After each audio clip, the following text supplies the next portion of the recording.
Unsere Augen sind schon ein kleines Wunderwerk der Natur. Viele verschiedene Faktoren spielen beim Sehen eine Rolle. Ein wichtiger Bestandteil vom Auge hier ist die Iris. Wisst ihr, welche Funktion die Iris hat? Die Iris ist eine Gewebeschicht zwischen der vorderen und hinteren Augenkammer. In der Mitte hat sie ein kleines Loch, die Pupille. Und durch größer oder kleiner werden steuert sie den Lichteinfall im Auge. Genauso wie die Blende einer Kamera. Aber nicht bei allen funktioniert das problemlos. Menschen mit einer angeborenen Fehlbildung oder dauerhaften Verletzung der Iris sehen also nicht richtig. Für sie ist die Forschung von Sina Martin ein Hoffnungsschimmer. Sie entwickelt am Lehrstuhl für Fertigungsautomatisierung und Produktionssystematik smarte Iris-Implantate. Diese funktionieren ähnlich wie ihre natürlichen Pendants im Auge. Frau Martin, wie kann ich mir das denn genau vorstellen? Das Iris-Implantat basiert auf sogenannten dielektrischen Elastomeren. Das sind intelligente Materialsysteme, die aus einem Silikon bestehen, das oben und unten mit flexiblen Elektroden beschichtet ist. Und wenn wir jetzt hier eine Spannung anlegen, dann laden die beiden Elektroden sich entgegengesetzt auf, ziehen sich also an. Dadurch wird das ganze System in der Höhe gestaucht und zu den Seiten hin eben verdrängt, wodurch dann die Blendwirkung der Iris entsteht. Kurz gesagt, die Implantate sollen ermöglichen, die Blendenfunktion der Iris wiederherzustellen. Ziemlich coole Sache. Wofür kann diese Technologie in Zukunft denn noch verwendet werden?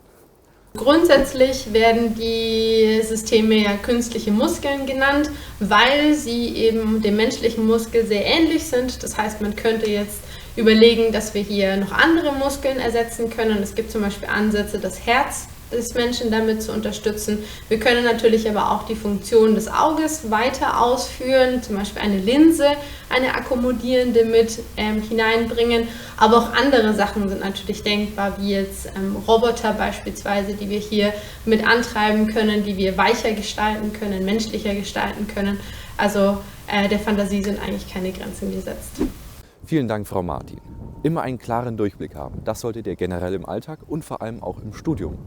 Das Semester ist fast zu Ende und was euch da bei den anstehenden Hausarbeiten helfen kann, erfahrt ihr in den nächsten Slides.